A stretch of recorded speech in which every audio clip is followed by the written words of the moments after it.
I loved the company I was at. I felt valued. I loved my team. I loved my clients. I felt well compensated. I loved the culture. I mean, it was absolute perfection.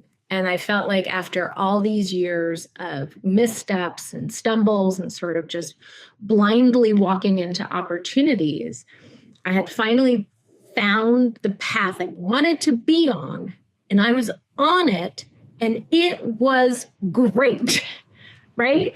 I can see my future, and it was so perfect until it wasn't. Hello, and welcome to Working Your Way, the podcast dedicated to exploring authenticity in the workplace and discovering how to navigate it your way. I'm your host, Sandhya Sudhakar, and today's guest is Sarah Charles. She's the co-founder of Sanctuary Financial Planning, and in this episode, she shares about her incredible and eclectic career journey, from her early days in PR to her shift into wealth management and how she found her calling in helping others build financial confidence. In this episode, we dive deep into Sarah's unconventional path, the lessons that she's learned about financial independence, and how her personal experiences shaped her professional purpose. We'll also hear about her decision to leave corporate America to launch her own business and the unique challenges and rewards that come with entrepreneurship. I'm excited to share this conversation with you, so let's get into it. All right, welcome, Sarah, to Working Your Way. I'm excited to have you on. I'm excited to be here. So we're going to get into all things your career and finance and wealth management, but I want to start out with, what was your first job? I started out at a PR company as just like a junior account exec, and I gravitated really quickly towards event planning. So they wound up giving me the role of event planning specialist, and that was my title. Okay, so now more of the picture is coming together because I know you from a speaking, I guess you might call it a speaking intensive that we did together, and you told some amazing stories about how you were 100% delusional about how much money you actually had to spend on cool things in New York in those early days. That is correct. I had a starter salary of less than $30,000 a year, and I lived that first year after graduation like I was Sarah Jessica Parker in an episode of Sex and the City. You can do the math without a calculator. It does not add up. It doesn't add up for her either, for the record, in the show. I know. But she still does. And I know. So you filled your life with beautiful shoes and debt. Yeah. Beautiful shoes, expensive dinners and cocktails, clothes, and debt. How did you end up going from cute early 20s New Yorker PR girl to banking? I kind of stumbled into my career. When I think about my career journey, like if you would have had 18-year-old Sarah on your podcast and you would be like, what are you going to be when you grow up? I was definitely not going to be in finance. I was probably going to be an editor at a magazine, maybe a buyer at Bloomingdale's. Like, I don't know. I certainly wasn't going to be in finance. I took economics almost to be contrarian as a freshman at Duke. I pictured myself as an English major, writing, but I had an opening in my spring semester, and I was like, hey, I'll take economics. This could be interesting. And I must have liked it because I signed up for economics. So the first class was macro, so I signed up for micro as a sophomore. And then I took a statistics class. And then by the time I got back as a second semester junior, I actually hadn't declared a major. I had had this wonderful liberal arts education where I'm taking classes in all these different areas, but like I wasn't concentrated in anything. And so I wound up an economics major because that was the easiest way for me to complete a major in the allotted time. And I get that some people are on the 5-year plan, the 6-year plan in college these days. I was like, I'm graduating on time with my friends. So that's how I wound up an economics major. But even that didn't set me on my path. as I said, I started out in PR. I gravitated toward event planning. I lost my job. I was fired. And I wound up temping. And I wound up at Goldman Sachs as a temp. And that eventually turned into a full-time job and started me on a 25-year almost career in financial services. But it was this circuitous, winding path. And even in financial services, I've been in operations, I've been in marketing. I didn't start as an advisor until 2010, so right after my divorce. So it's just been this totally unplanned career, and it wasn't ever driven by purpose or passion early on. I don't know, it's like I needed a job to pay rent, to pay the bills, to live my life. And what job could I get? Who was going to pay me? And I didn't figure out like what I was really passionate about doing until almost 15 years ago. And even then, I'm still not sure I realized what was going on in the moment. Like it was more like 2017, 2018, 2019, we're looking back with the gift of hindsight being 2020. It's like, I see now. Yeah, it's almost like, did you just, after stumbling through a couple of doors, stumble through the right door 15 years ago? And it's like, oh, this is it. Yes, I did. I did. And I tend to think that there's like many paths we can take in life that will get us to our desired outcome.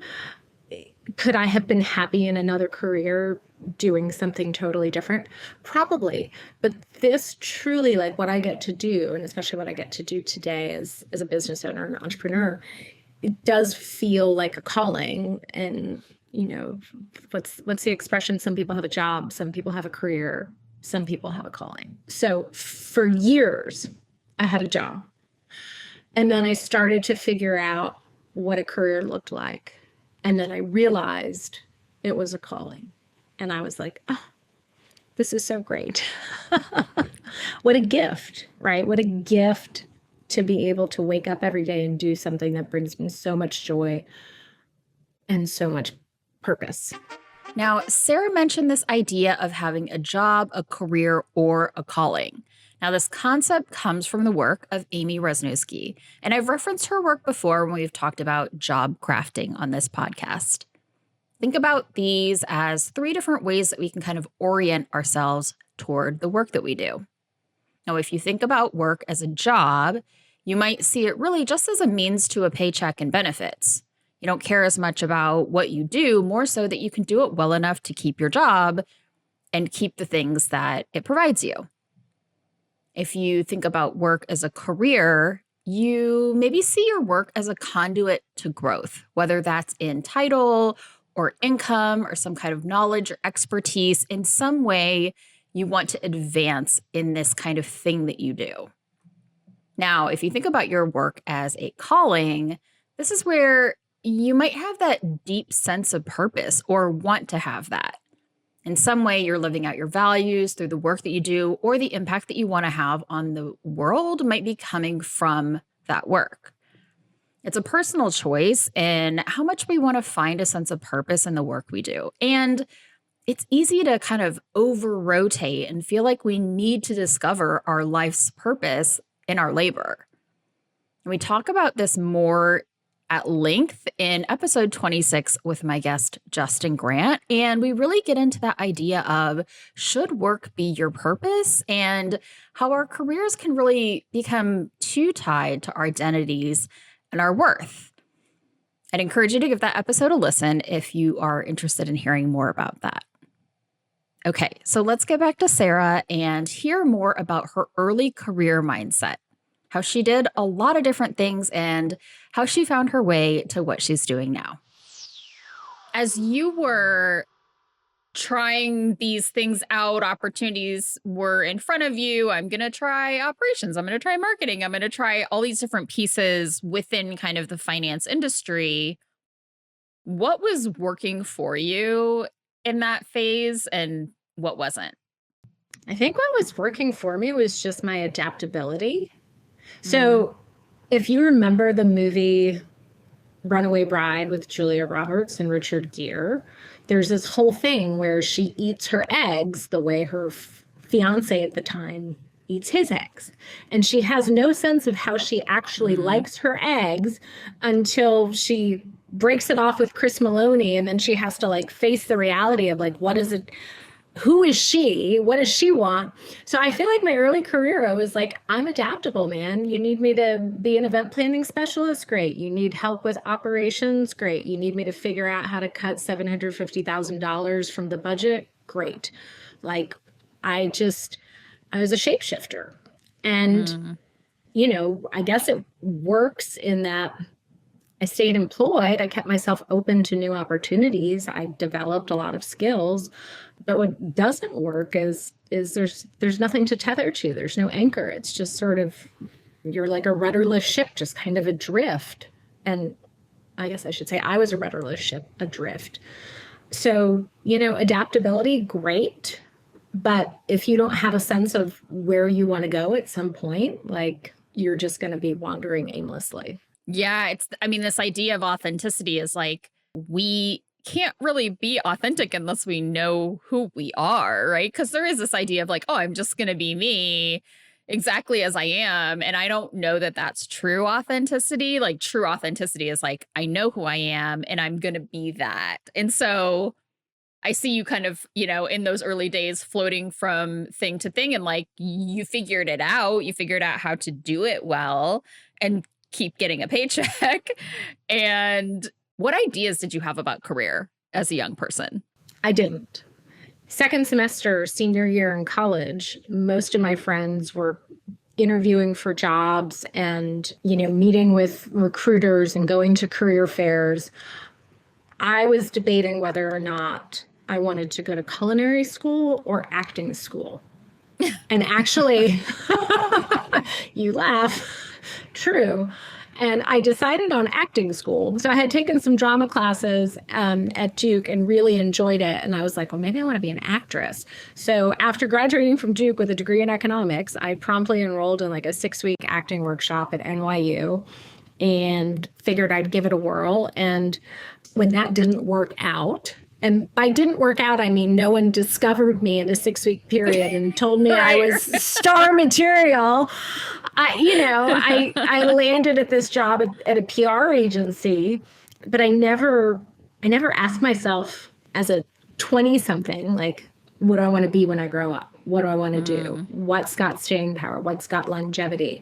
And after that, I feel like I was reactive in my career. Okay, there's this opportunity to join a PR company. Great, take it. Okay, now I'm temping. Third temp job was Goldman Sachs. I was at Goldman for 5 years in different capacities. And then one of the bankers I was working with left to go to a startup private equity firm. So I followed him. And then I moved to North Carolina. And I was just always reacting to what was in front of me. And there was never a sense of, what is it that I actually want to do? What am I good at? What's going to fulfill me? And even today, again, I feel like I stumbled into this role, into this career, and that is great. And it's a gift. And as I've gotten older and wiser, I've been better able to design a career I love, especially leaving corporate America and pursuing entrepreneurial passions. But man, I mean, I'm 49 years old, so it took me a really long time to get here. And that's, I'm here now, and that's what matters. Yeah. And so what did it feel like when you walked through that right door and you were like, oh, this is what I want to do, or this is what I meant to do? Like that first kind of like foray into wealth management or planning? It was almost, there was a little bit of disbelief around it because I was like, wait, I never would have picked this for myself. And one of the things I'm guilty of doing is what they teach in psychology is scripting, right? Where you try to write out exactly what you think is going to happen. Once I figured it out though, Sandia, I had such deep appreciation because I think one of the reasons why I love this work and why I feel drawn to it and why I can say it's a calling is because I made so many money mistakes in my 20s and into my 30s. I struggled with confidence around my financial decision making. And it's because of what I went through. It's because I abdicated financial responsibility in my first marriage. It's because I've run up credit card debt. It's because I have felt intimidated by a banker sitting in an office selling me a product that I didn't understand. And it's like, nobody else should have to go through that. So what's this, like, I want my story to be someone else's roadmap. Like, learn from what I've learned from and let me teach that. And so then it becomes really about teaching and educating and empowering just based on my lived experience. I think the idea of having some disbelief around that is like maybe normal because you didn't know what right would feel like, or that there even maybe was a right fit at the time as you were like, going through just kind of doing whatever, right? Yeah, it never occurred to me that there was a right fit. It was just like, okay, like, who's going to pay the bills? And I made the decision to become an advisor in 2010. I joined a firm in North Carolina at the end of 2007 as their director of marketing. That was a role they created for me. I was very good at that, by the way, going to people and say, this is what I want to do. They had never had a director of marketing for the wealth advisory team. I was required to get licensed in order to tell the story. And my boss at the time who hired me, who was one of my greatest advocates, champions, and mentors, a man named Woody, he wanted me to be an advisor. And I was like, no, I can't be an advisor. Like, let me stick with the storytelling. And so I did, until in 2010, I missed working with clients. I felt like I was taking people 90 yards down the football field because I was supporting all these advisors. So I'm taking them 90 yards down the football field and then handing off the ball and letting them take it over the finish line. And I wanted to be the one to take it over the finish line. And I wanted to nurture relationships. And so I was already licensed. So sliding into the role of advisor, like, there was not much I had to do other than just shift my mentality around what was I going to do every day when I got up, and having the confidence to be an advisor, which I was so intimidated. Like, my first 6 months, I was like, oh my God, somebody's going to ask me a question and I'm not going to know the answer. And that was true. I have blown so many meetings early on in my career, but eventually you learn.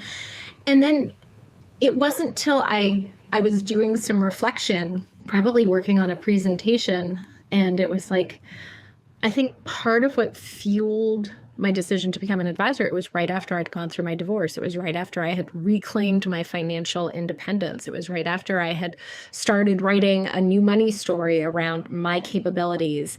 And I didn't know it at the time, but, again, hindsight's 2020. And now I'm like, oh, it makes perfect sense. So.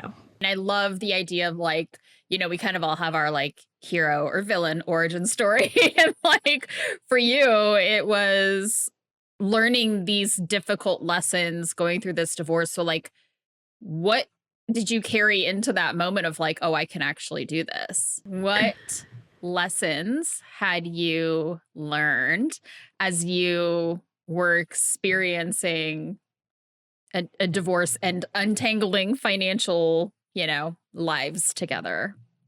Well, I learned that I was capable of taking care of myself. I learned that I didn't have to have it all figured out. I learned that I didn't have to do it all on my own.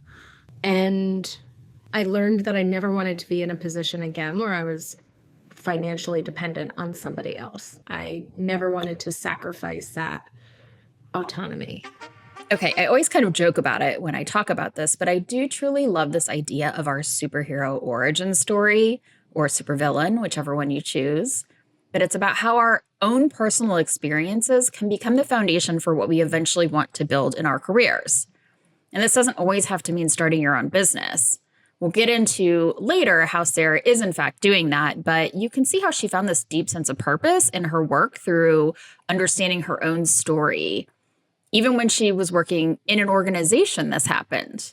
And she explored what she didn't have available to her early in life and what she wanted to prove now, and how she wanted to turn her experiences into a way that she can make a positive impact on the world.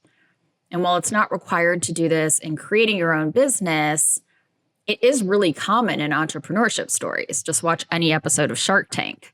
90% of those stories are people coming in and saying, there was a problem that I had in my life and I wanted to find a better way to solve it.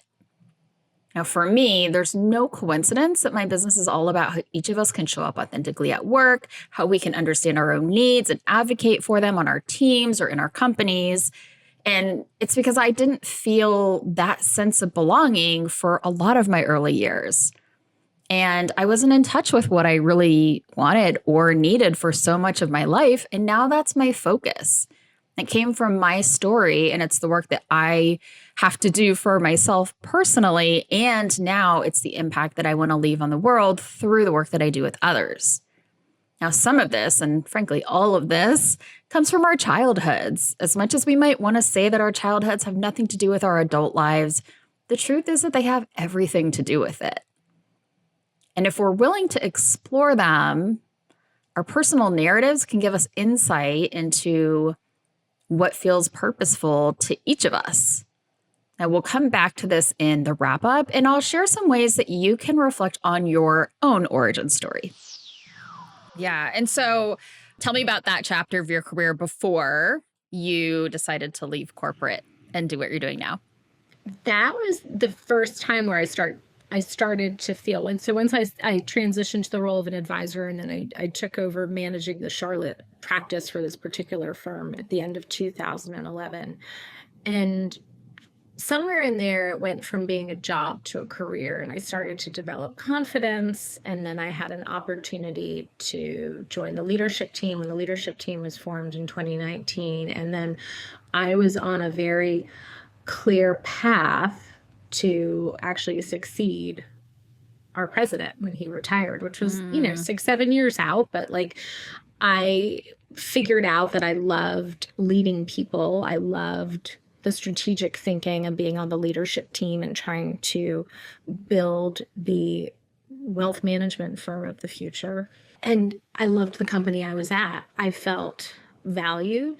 I loved my team. I loved my clients. I felt well compensated. I loved the culture. I mean, it was absolute perfection. And I felt like after all these years of missteps and stumbles and sort of just blindly walking into opportunities, I had finally found the path I wanted to be on, and I was on it, and it was great, right?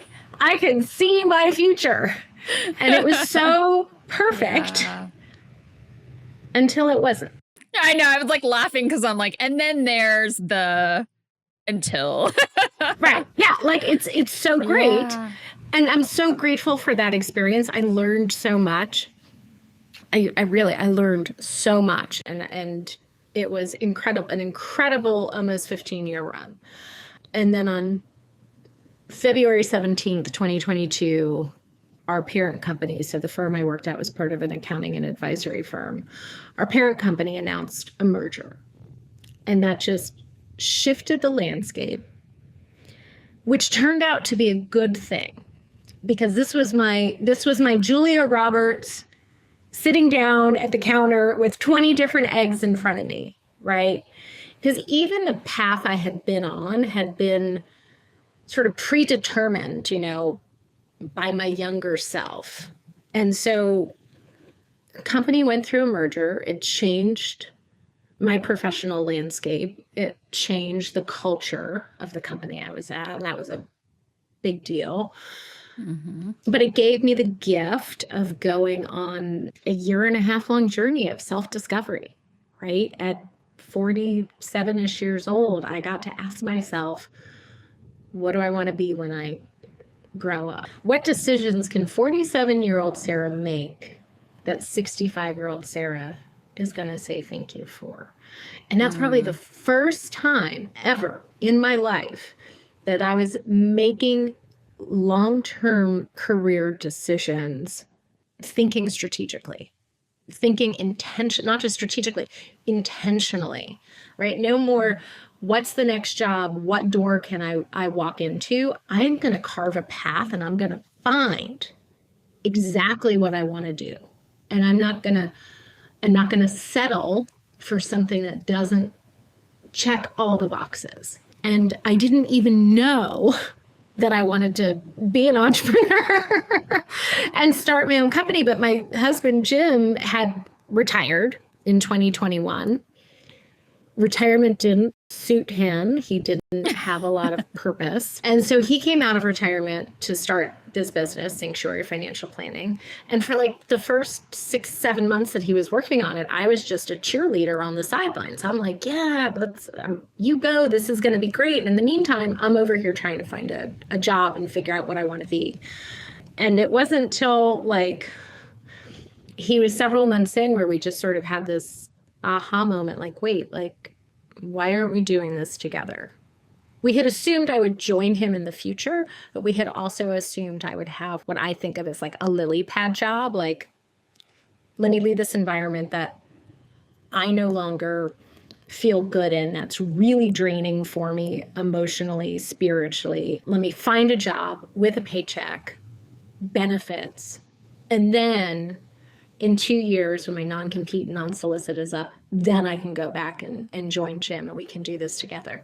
And so that was the plan until it wasn't. And then we did this thing where it's like, hey, let's just do this together, which felt so crazy that we would leave the security of steady paychecks, health insurance, matching contributions to our 401k. But it turned out to be the right decision and the best decision. And I had zero regrets about what we chose to do and where we are. It's interesting because I think timing is always a big factor when somebody decides to like go solo, go independent.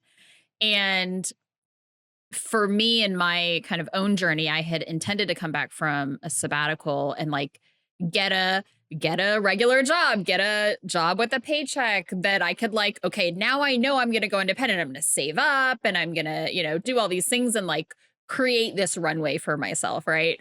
And the pandemic chose for me because that job that I wanted to get was like, no one was going to hire for a long time in those types of jobs. And so I was like, oh, okay, I guess I'm not going to do the like, I'm going to get an easy job, work 35 hours a week and build my thing on the side. It was like, I guess I'm just going to build it now. And I'm curious for you, what was the thing that like flipped the switch between let me do this, like, let me make it really planful and do it at the right time to like, now is the right time? Part of it was economic. So I realized that if I was looking for this, again, we'll call it a lily pad job, right? I could just park it somewhere for 2 years and which was the length of my non-compete, non-solicit. I wouldn't really be accomplishing anything because I wouldn't vest, right? Like if I was angling for equity as a senior leader, I wouldn't vest on that. I probably wouldn't vest on any 401k matches. Like,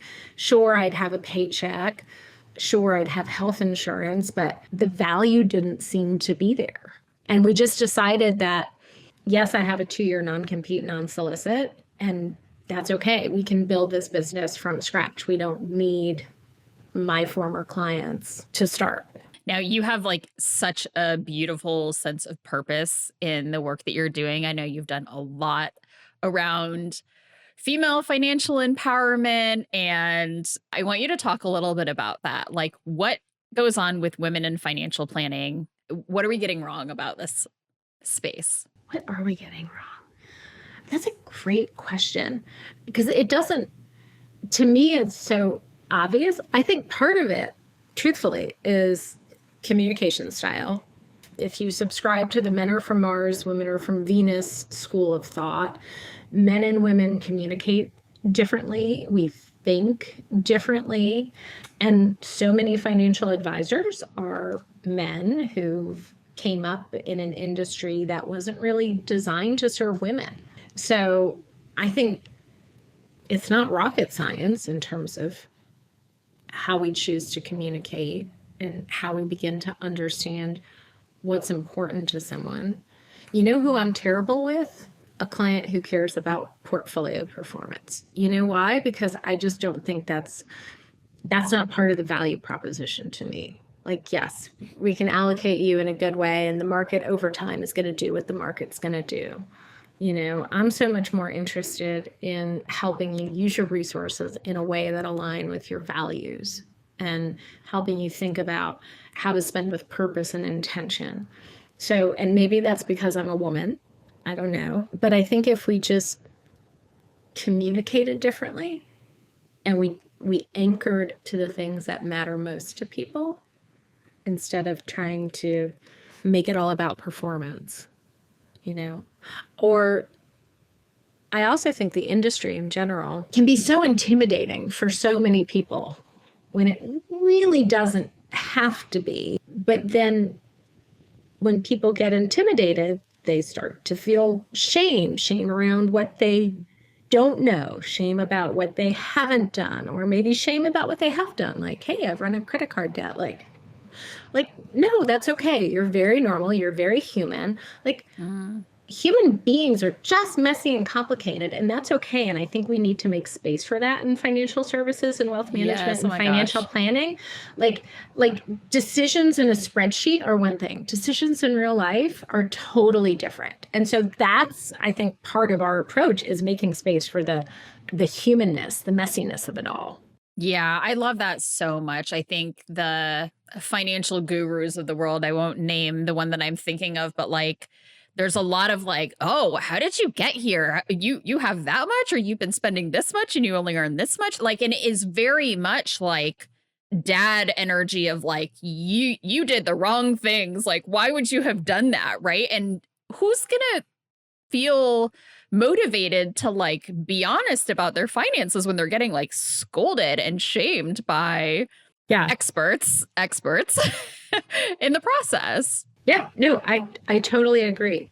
I also think every expert has an opinion, right? So you've got some people who are like, well, if you don't go to Starbucks, right, stop spending $4 a day on coffee. And then if you save all your money, like you'll be wealthy down the road. And then, I see funny memes on social media, which is like, hey, I stopped going to Starbucks. I'm still not a millionaire. And ultimately, it comes down to this idea of purpose and intention and prioritizing savings to make sure that you're on track to accomplish things you want to do, having enough to keep the lights on and a roof over your head, and then whatever is left over, have at it. You want to go to Starbucks? Great. You want to not go to Starbucks? That's your choice too. But just make choices with intention and purpose in a way that serves you. And it's not all or nothing. And I feel like sometimes these arguments are so black and white, and that's not how the world works. But I'm with you. Yes. I would not have done well had someone shamed me or judged me about my financial mistakes. And that's one of the reasons why I am so candid about my financial mistakes, is because I want to normalize it. Guess what, all? I ran up credit card debt more than once, and it was on really stupid stuff. Although I still have the first pair of Jimmy Choos I ever bought at Saks. But, I signed up for debt insurance. After I consolidated my debt, I signed up for debt insurance, which I didn't even know because I didn't read the form. And I wound up a year into trying to pay down my debt. I actually owed more because of the insurance payments. So, I sacrificed my financial autonomy. I didn't prioritize saving for my future. I found myself without enough money to pay an estimated tax bill one quarter. Like, I have made a lot of mistakes, and there's nothing to be embarrassed about, because guess what? I'm human. Humans aren't really good with money in general, and that's okay. So let's talk about it. Let's learn from it. Let's normalize it. Let's remove the shame, for Lord's sake. Let's remove the shame so that people start to develop a growth mindset around, hey, I've not been good at this thing up until now, but now I understand and I'm willing to make a change because I can be better. I want to go back to what you mentioned about a client that is just looking for portfolio performance versus kind of the approach you take, which is, what is your lifestyle? What are your goals, right? What's the strategy behind all of it? What do you care about, right? What are your values? And are you spending in accordance with those things? And it like struck me that career goals can be very similar to like financial goals. And if I were to say, as a young person, like I want to be a VP of marketing at this company, then that is my success end state, right? And I go get there without thinking about, do I want it? Why do I want it? What trade-offs do I have to make along the way? What does this mean for the rest of my life? But if I have a goal that's based in what I actually care about, right? If we're intentional about the goals, then the process is part of the discussion. Like spending in alignment with your values versus just saying, I want to get to a 12% return, not considering everything else that one goal is going to have to offset or decisions you're going to have to make to get to that goal. But instead we're saying, like, what does every step of the journey look like? I don't know if that made any sense, but it's so interesting because we don't consider all the other factors, right? Well, it comes down to what's your why, right? Yeah. What's your why? The firm I was at prior to starting Sanctuary, when I got hired, I had brazenly told Woody when he hired me, I was like, I'm going to have your job one day. And the only reason I said that, he was the president, was because that was the only way I could measure success. He had the most senior job, and I thought, I want to be successful. There was no real purpose around it. I hadn't thought about what it would take to become president. And I frankly didn't take my career very seriously the first 5 or 6 years I was there. So it was just, as you put it, it's just like this goal without any context. And if you tell me I want a 12% rate of return, or I want to make sure that I've accumulated, $5 million by the time I'm 50. Okay, I'm totally cool with that goal, but let's talk about why. What are you going to do with that money? What does that money mean for you? What's driving the desire to get to that point? Have you thought about, okay, if you have $5 million, $5 million is a lot of money for a lot of people, but for someone like Mark Zuckerberg, it's nothing. Right. Yeah. So what does it mean for you? Why is it important? And what are you going to do with the resources you have and use them in a way that allows you to live a joyful and purposeful life? I don't like talking about best life because that's such a what is your best life? I don't know. I think there's lots of great lives to be lived, but how can we use our resources to live our lives in a way that is joyful and purposeful? And to me, that's where I like to focus my energy. And it took me so long to figure all that out. There's still a lot of advisors and a lot of planners and a lot of bankers and a lot of brokers who are still out there talking about rate of return and performance. Not a lot of people are talking about purpose and joy. Okay, I love the topic of this conversation. It's so good. Sarah talks about setting goals without any context. Like if we say, my goal is to have $5 million saved by the time I'm 65, it can be a lot like saying, my career goal is I want this title at this company. Now, I'm not saying that people do all of this carelessly. If you're setting a financial goal for retirement, there's often analysis done about how much you think you'll need based on how you want to live or what trips you want to take or what house you want to buy or how you want to support your kids' education. And then there's the analysis done on the reality of how much you can save, how much you make versus your current lifestyle spending. But it's also formulaic with the end goal as that anchor. And we do this in our careers a lot, almost all of the time. And of course, there are a lot of people saying I want to be at this level or I want to do this work. And I would argue that we maybe don't put as much calculation into that goal as we even do into our retirement. We don't often ask ourselves, why do you want that job? Or how does it align with your talents? Or how will it fulfill your sense of purpose or allow you to make the kind of impact that you want to make? It can often be a decision of, well, that's where I deserve to be, or that's what success looks like for someone in my current position. It's kind of just this given that should be our goal. And then there's the kind of planning of, okay, if that's point B, that's where I want to get, and I'm at point A, what other roles or experiences or skills do I need to collect along the way to get there? So as of now, we're tracking with how this kind of financial planning can be really similar to our career, right? Hopefully you're still with me.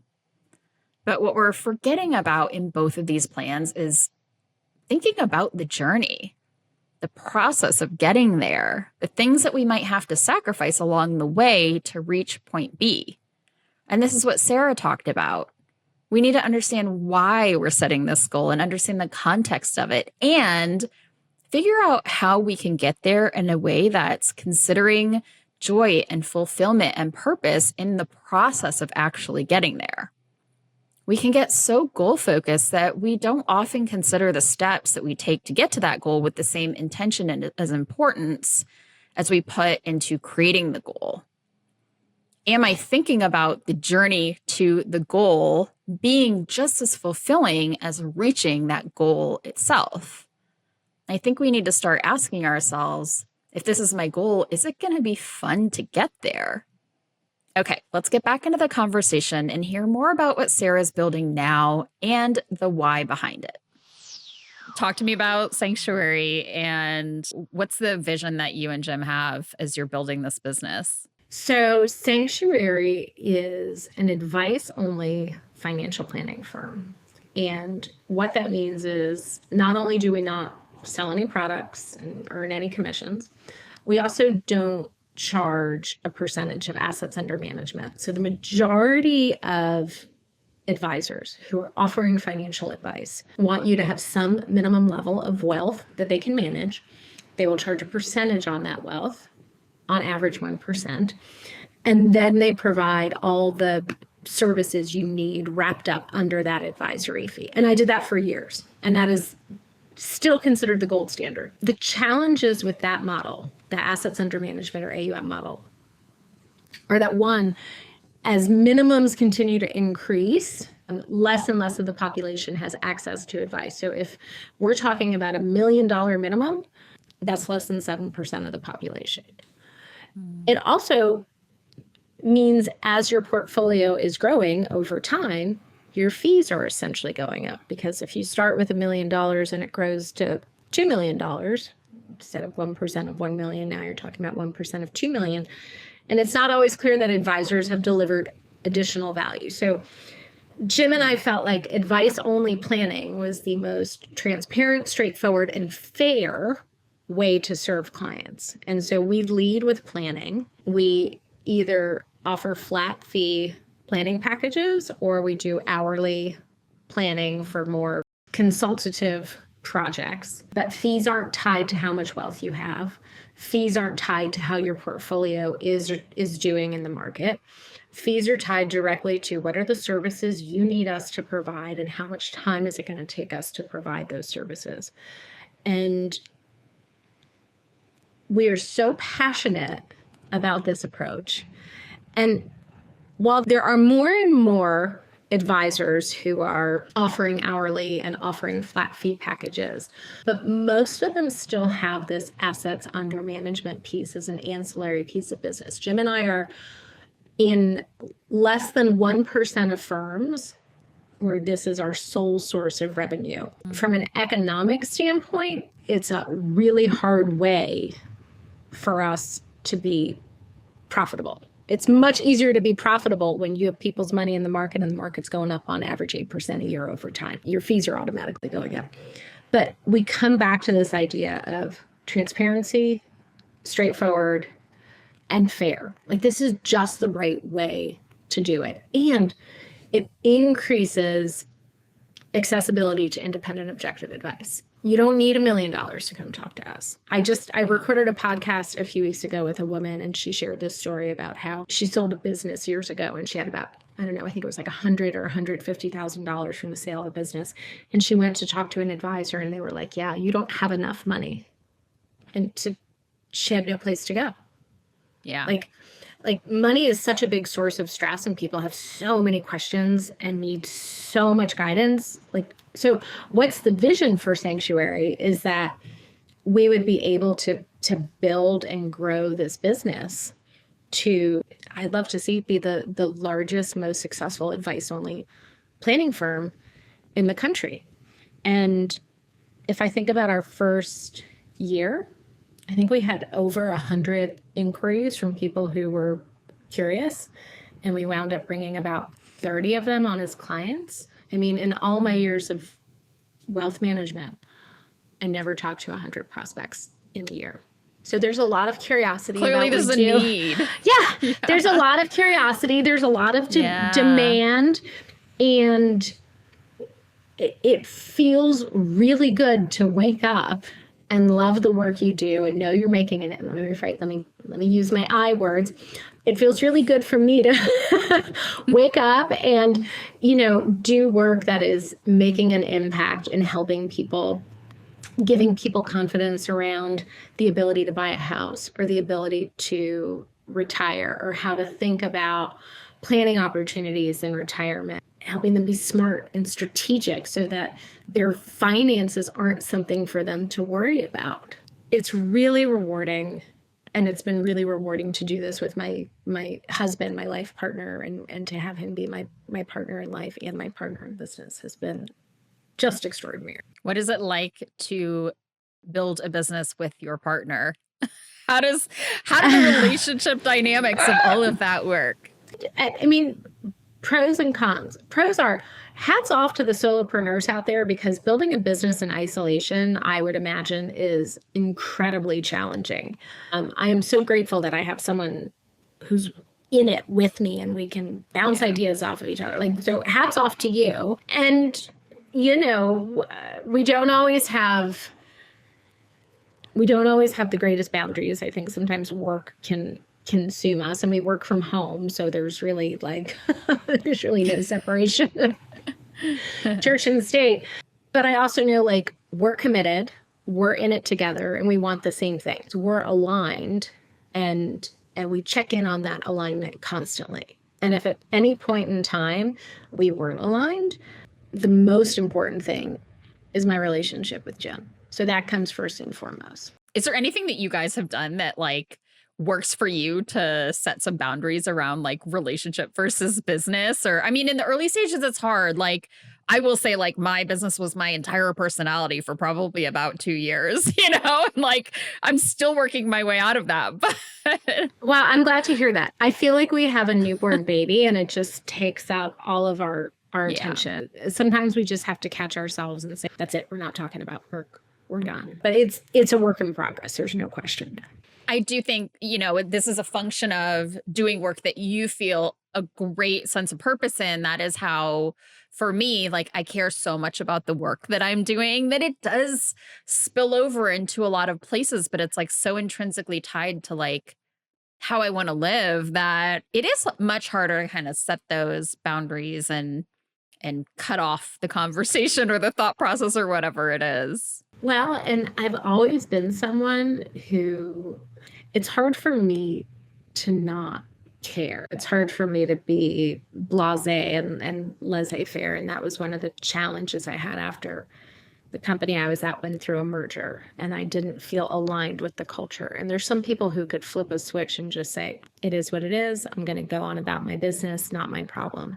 And I felt it so deeply, so personally. And I think that's probably a strength and a weakness. So there's so much about Sanctuary that is tied into my desire to make an impact, my desire to increase accessibility to independent, objective financial advice, my desire to help women increase and improve their confidence when it comes to investing, my desire to demonstrate to the world that this is a viable model for building a successful wealth management business and that you can do it a different way. I don't know how to untangle from all of that. So it's just, yeah. So, and I guess that's maybe why it turns out I was meant to be an entrepreneur and I didn't even know it.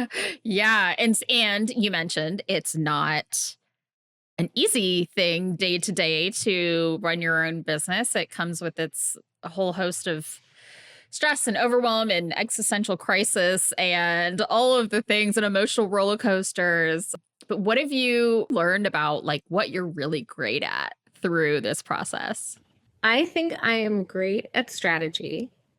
I think I am great at communications and storytelling. I think I'm great at particularly talking about financial concepts or communicating about financial concepts in a way that is relatable and understandable by everyone.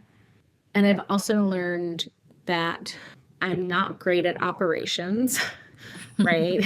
In the EOS or traction vernacular, I'm a classic visionary in desperate need of an integrator to keep me in check. And I think I'm great at being willing to take risks, and we haven't been afraid to pivot when things have not been serving us well. And I know there's a fine line between constantly shifting and you know, you need to give things some time to take hold and get traction.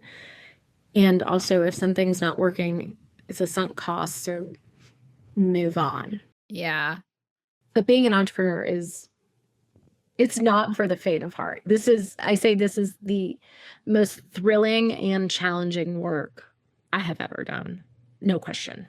Yeah. When you were talking about giving things time to play themselves out if they're going to work or not, it made me think of your acting career and how you were like, I was not discovered. I'm moving on to something else, right? It's like, now, okay, let's give it some time. Let's figure it out. What are we doing? What might we change about our approach?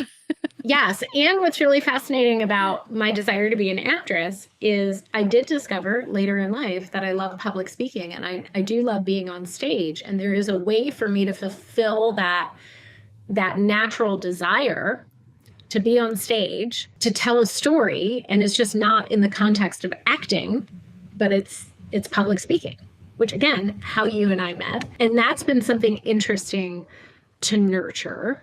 And I've had a much different perspective around my, I'm going to say career in quotes, as a public speaker, because it hasn't taken off the way I had hoped. But I also have different perspective, and I'm like, okay, this is going to take time. I just got to be patient. I've got to be disciplined. I've got to keep chipping away, and good things do not happen instantaneously. Great things do not happen instantaneously. I didn't have that perspective when I was 21 years old. I wanted life handed to me on a silver platter. I didn't understand that, one, I would have to work for it, and two, that work would be rewarding and fulfilling. Yeah. I just watched an amazing TikTok video from a woman that was talking about Gen Z in the workplace, and she was likening this, like, what trade-offs do we have to make to, like, a contractor in a TV show was saying, you know, if you want it done right, if you want it done cheap, if you want it done fast, you can only have two of those things. You can't have something done fast and cheap, but done well. You can't have, you know, and so she made this into kind of like a career framework of, do you want it to be lucrative? Do you want it to be flexible? And do you want it to move quickly? And if you want your career to move quickly and you want it to be lucrative, it's probably not going to be flexible. If you want it to be lucrative and flexible, it's probably not going to move quickly. And that was the bucket that I landed in, of saying, I want to build a business that gives me the autonomy and the flexibility and the lifestyle flex that I want. And I eventually do want it to be very lucrative. And I believe that it can be. And that's not going to happen quickly. Like, this is a sustainability long-term kind of thing, right? And so that just made me think of what you were talking about, of like, it'll happen. I'm capable of making it happen. And I need to remember that it's a building phase, you know? Yeah. And as with most things, I feel like change is incremental and happens slowly over time. And one day you wake up and you look back and you say, wow, how did we get to this place? Yeah. And again, without intentionally overusing the word purpose, you know, there's purpose in how you're approaching it and how you're thinking about it and the decisions you're making. So I'm curious, for you, what does, I don't know, the evolution of Sarah look like? What's next for you as you're growing, learning, evolving? What are your priorities there? My priorities are, so I've actually stopped focusing on external opportunities, and I'm trying to direct all my attention towards Sanctuary. So I still, one day I will finish that book. And one day I will take a TED or a TEDx stage somewhere. Like those are very much on my wish list. And right now, there's so much opportunity with the business that I want to give it my full attention. And I want to figure out what does it look like to grow and scale this business. Like Jim and I we don't want to build a lifestyle practice where we hit our max capacity and we're earning some level of money and that's that. Like we want to grow it. We want to scale it. One day I will not be under a non-compete and non-solicit. So like things change. And so right now my focus is just figuring out how to really build this company responsibly and intentionally so that it can sustain.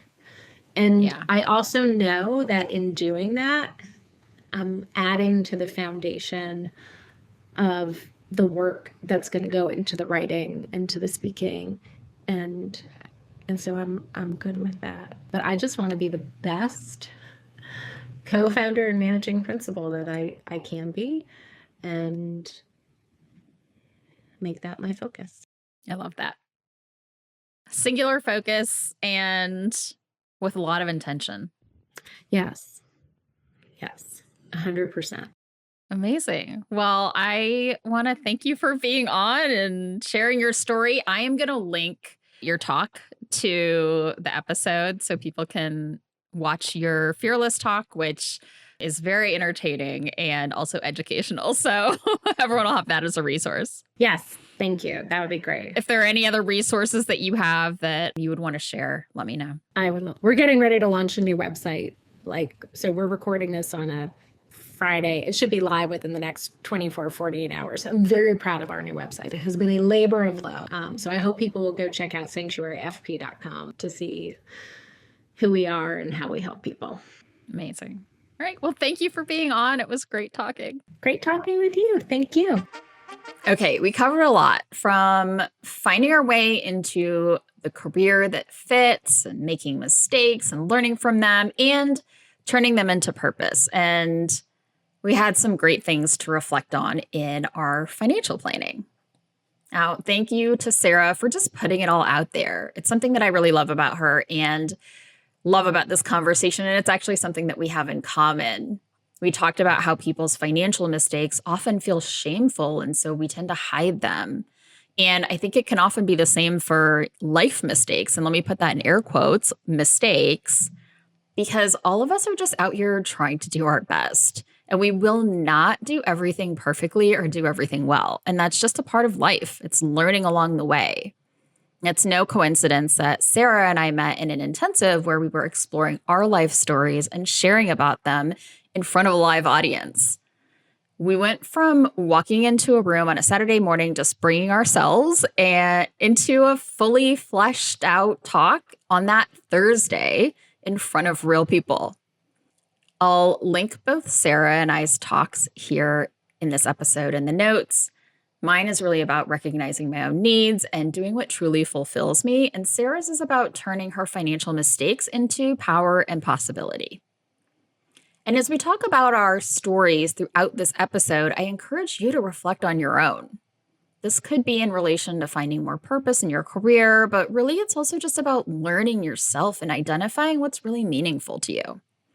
Our life experiences shape us. And our journey, if we're willing to really look at it with honesty and courage, can tell us so much about how we became who we are today.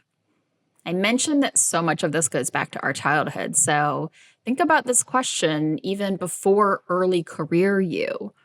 Maybe it's little 8-year-old you or little 15-year-old you. And there are a lot of ways to do this reflection, but for now I'm going to share some questions that you can use to reflect. The first is, what activities or subjects or hobbies came really naturally to you as a child? What did you excel at, even without a lot of effort? When did you really feel in your element as a child or teenager? The second one is, what were the most difficult experiences that you encountered in your childhood or early adulthood? How did you overcome those challenges and how did they shape you? The third question is, what were a few of the most pivotal moments in your life? Choices that you made that changed the trajectory of your life, or things that happened that you had to react to and ended up being really meaningful moments. How did these moments change the way that you saw the world or change the way that you approach life? And if you're in a place of wanting to find something more purposeful in your career, question number 4 would be to ask yourself, what knowledge or resources or support did younger me wish that I had? So spend some time with these questions, think about them, write about them, let them marinate in your mind. And if you want to hear more about how our early development impacts our behaviors, my friend Erin Bowdy and I did a career questions episode about this. It's episode 42. And if you want to hear more about the founder of the organization and the program where Sarah and I met and did our speaking intensive, you can check out episode 8 with Eduardo Placer. And last, if you're curious about starting your own business, we have a career questions episode on going independent and exploring self-employment. And that is episode 16. Okay, that's it for now.